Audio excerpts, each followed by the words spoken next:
3장입니다. 3장은 총 22절로 되어 있으며 3개 교회에 지금 있는 일입니다.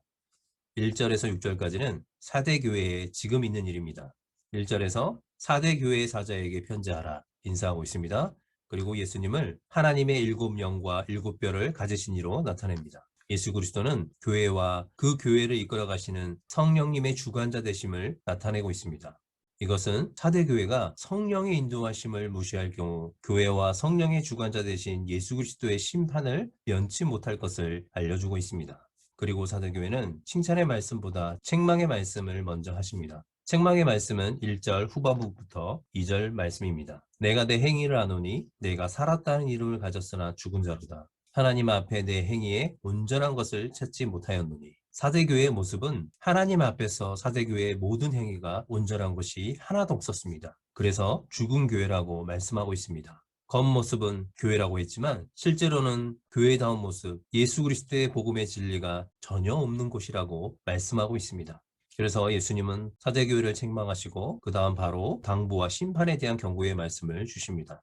2절과 3절입니다. 너는 일깨어 그 남은 바 죽게 된 것을 굳게 하라. 내가 어떻게 받았으며 어떻게 들었는지 생각하고 지켜 회개하라고 당부하십니다. 4대 교회가 회개하기 위해서 반드시 해야 할 것은 그들이 복음을 어떻게 받았으며 어떻게 들었는지 생각해야 하는 것입니다. 그들이 비록 현재는 영적으로 죽은 상태에 빠져 있다 해도 처음부터 그렇지 않았다는 것을 말씀해주고 있습니다. 만약 처음부터 복음에 대한 믿음이 없었더라면 4대 교회는 세워지지도 못했을 것입니다. 그런데 지금 4대 교회는 죽은 것과 같은 모습입니다. 4대 교회는 다른 교회와 같이 이단의 공격이나 황제나 우상숭배에 대한 책망이 전혀 없습니다. 왜 이런 책망이 없을까요? 이단이나 로마인들조차도 이들을 핍박할 이유를 찾지 못했다는 것입니다. 이것이 죽은 교회와 같은 증거입니다.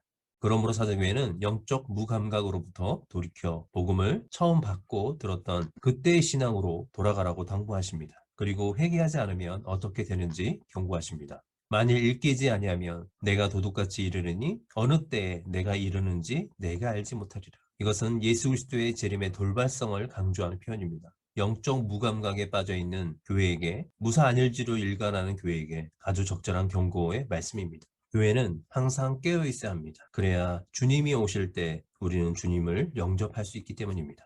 4대 교회는 이런 책망과 심판의 경고의 말씀 가운데서도 칭찬할 것이 하나 남아 있습니다. 4절입니다. 그러나 4대에 그 옷을 더럽히지 아니하는 자 몇 명이 내게 있어 흰 옷을 입고 나와 함께 다니리니 그들은 합당한 자인 영고라. 4대 교회는 영적으로 죽은 교회이지만 그 가운데 아직 몇 명이 남아 있습니다. 여기서 옷을 입는다는 것은 옷은 몸에 걸치는 의복을 뜻하지만 그러나 옷은 그 옷을 입는 사람의 신분을 상징하기도 합니다. 제사장의 의복, 군복, 의사가운, 판사가운 이와 같이 흰 옷을 입는다는 것은 구원받음을 상징합니다. 여기서 옷을 더럽히지 않았다는 것은 예수 그리스도를 믿음으로 얻은 자신들의 고귀한 신분을 이단들과 세상 가운데 더럽히지 않았다는 뜻입니다. 4대 교회의 남은 자들은 도시 자체가 제공하는 물질적 풍요, 무사한 일, 도덕적 부패와 타협하지 않았음을 보여주고 있습니다. 그리고 그들은 처음 복음을 받았을 때 그 순수한 신앙과 믿음을 지키고 있다는 것을 말씀해주고 있습니다. 그러나 그 수가 몇 명이 되지 않았습니다. 이런 자들이 흰 옷을 입는다는 것은 예수 그리스도로 말미암아 의롭다 하심을 입는 것을 말합니다. 그러므로 이런 자가 예수 그리스도와 함께 다니는 것이 당연한 것이라고 말씀해 주십니다. 저와 여러분도 우리에게 있는 이 고귀한 신분을 더럽히지 않을 수 있기를 축복합니다. 이기는 자에게 주시는 약속은 5절입니다. 이기는 자는 이와 같이 흰 옷을 입을 것이요 내가 그 이름을 생명책에서 결코 지우지 아니하고 그 이름을 내 아버지 앞과 그의 천사들 앞에서 시인하리라. 이것은 승리한 자의 이름은 하나님 나라에서 공적으로 선포되고 승인된다는 것을 약속해 주십니다. 그러므로 저와 여러분은 사람이나 세상에서 인정받기보다는 하나님 앞에서 인정받는 교회가 될 수 있기를 축복합니다. 사도교회는 영적으로 죽은 교회였습니다. 하나님 앞에서 온전한 것이 하나도 없는 형식주의로 세상의 가치관을 가지고 존재하는 교회였습니다. 그러나 그 가운데서도 남은 자들이 있습니다. 저와 여러분이 이런 세상에서 남아있는 자로서 이기는 자가 될 수 있기를 축복합니다. 7절에서 13절까지는 빌라델비아 교회에 지금 있는 일입니다. 빌라델비아 교회에 나타나는 예수님의 모습은 거룩하고 진실하사 다윗의 열쇠를 가지신 이로 곧 열면 닫을 사람이 없고 닫으면 열 사람이 없는 그로 나타냅니다. 빌라델비아 교회에 대한 예수 그리스도의 소개는 다른 교회와 같이 1장에서 예수 그리스도의 모습을 인용하지 않고 매우 독자적이고 자유로운 방식으로 표현되었습니다. 세 가지로 표현하고 있습니다. 첫째, 예수 그리스도는 거룩한 분이요. 둘째, 진실한 분이요. 셋째, 다윗의 열쇠를 가지신 분이라고 소개합니다. 여기서 다윗의 열쇠를 소유했다는 것은 그가 하나님의 나라를 통치하신다는 의미를 나타냅니다. 빌라델비아 교회에게 예수 그리스도는 장차 도래할 하나님 나라의 주권자라는 사실을 보여주고 있습니다. 장차 도래할 하나님의 나라, 새하늘과 새 땅에 들어가는 문을 열고 닫을 수 있는 절대적 권세가 예수 그리스도에게 귀속되어 있음을 보여주는 것입니다. 빌라델비아 교회의 칭찬입니다. 8절에서 10절까지입니다. 내가 작은 능력을 가지고도 내 말을 지키며 내 이름을 배반하지 아니하였도다. 빌라델비아 교회는 작은 능력을 가지고도 하나님의 말씀을 지키고 예수 그리스도의 이름을 배반하지 아니하였습니다. 그래서 예수님은 빌라델비아 교회 앞에 새하늘과 새 땅, 장차 도래할 하나님 나라에 들어가는 문을 열어두었는데 그 누구도 그 문을 닫을 수가 없습니다.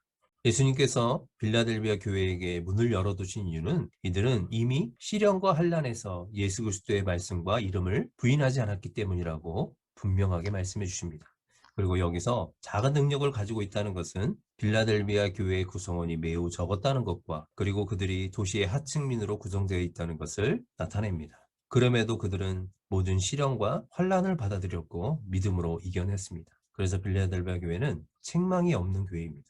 그리고 심판에 대한 경고도 없이 당부의 말씀만 있습니다. 11절에서 내가 속히 오리니 내가 가진 것을 굳게 잡아 아무도 내 면류관을 빼앗지 못하게 하라. 면류관은 승리한 자에게 주시는 영광을 상징합니다. 빌라델비아 교회는 이미 승리한 자들이었습니다. 그래서 예수님은 속히 오신다고 약속해 주시며 그때까지 그들에게 있는 그 면류관을 빼앗기지 말라고 당부하십니다. 그리고 이기는 자에게 주시는 약속을 주십니다. 먼저 10절에서 인내의 말씀을 지킨 자들에게 내가 또한 너를 지켜 시험의 때를 면하게 해준다고 말씀해 주셨습니다. 이것은 여호와의 날, 진노의 그날 땅에 내려지는 7 대접의 환란을 이야기하고 있습니다. 땅에 거하는 자들에게 임하는 그 환란을 하늘에 속한 자는 받지 않는다고 약속해 주십니다.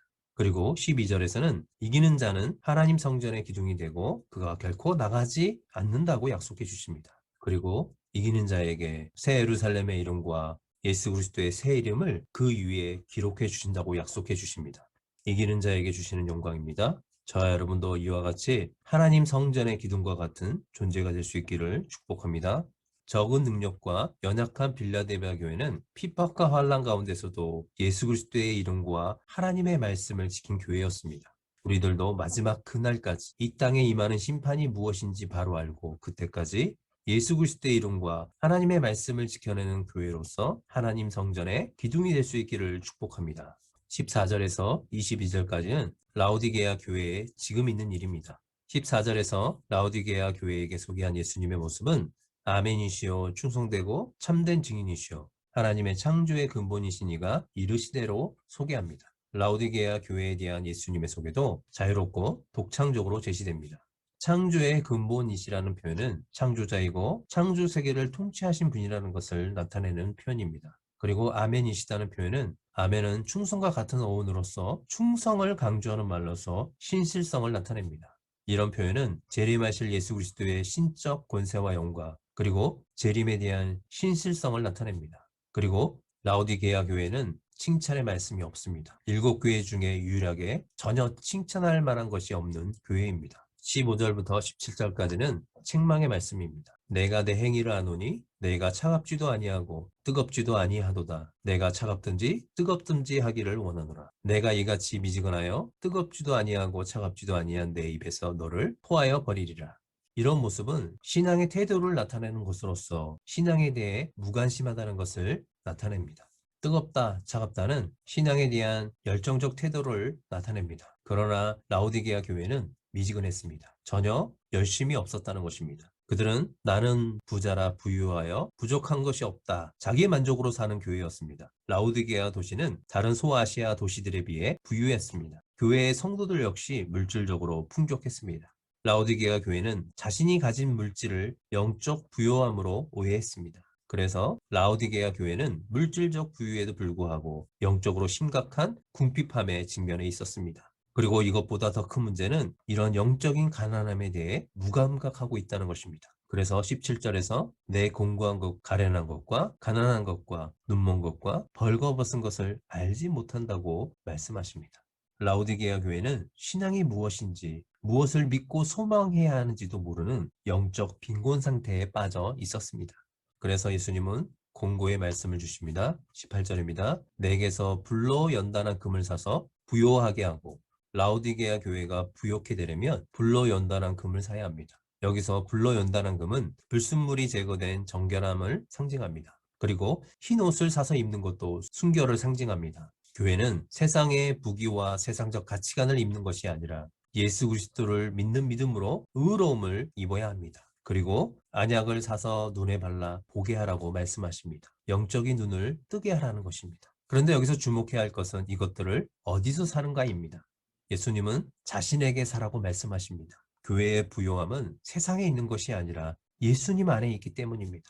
교회는 예수 그리스도를 믿는 믿음으로 세워졌고 그 믿음으로 하나님의 나라가 되었습니다. 그러므로 하늘에 속한 자는, 하늘에 속한 교회는 예수님을 통해 부요케 되어야 합니다. 그리고 19절과 20절에서 사랑하니까 책망한다, 징계한다 하시며 인격적인 교제, 영적인 교제를 요청하십니다. 교회는 예수님을 영접하고 그 예수님과 영원히 함께 살아가는 것입니다. 저와 여러분도 우리 안에, 교회 안에 예수 그리스도께서 계신지, 그분과 영적인 교제가 이루어지고 있는지 점검하시고 영적 부요함을 누리는 모두가 되기를 축복합니다. 이기는 자에게 주시는 약속은 21절에서 예수님 보좌에 함께 앉게 해주신다는 것입니다. 그런데 이 영광을 예수님이 이기고 하나님 보좌에 함께 앉는 것 같이 해주신다는 약속입니다. 여기서 보좌는 왕의 권세와 통치 그리고 영광을 상징합니다. 지상에서 승리한 교회에게 주어지는 영광은 바로 예수 그리스도와 함께 왕 노릇하는 것입니다.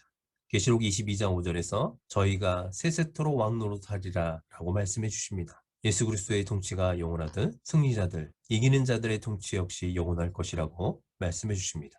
이 모든 권세와 영광이 예수 그리스도 안에 있다는 사실을 기억하며 마지막까지 믿음으로 이기는 저와 여러분이 될 수 있기를 축복합니다.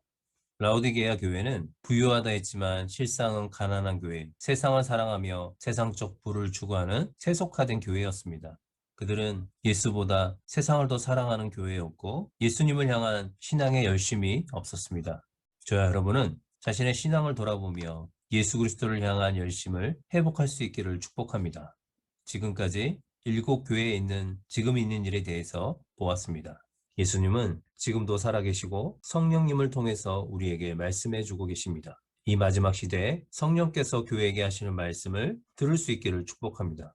2장과 3장에서 이기는 자에게 주신다는 약속은 계시록 20장부터 22장까지 말씀을 보면 모두 성취되었다는 것을 알 수 있습니다. 그러므로 예수 그리스도의 승리와 성도들의 승리가 확실함을 나타냅니다. 저와 여러분도 마지막 그날까지 예수 그리스도를 믿는 믿음으로 승리하는 자, 이기는 자가 되어 이 영광을 누리는 모두가 될 수 있기를 축복합니다.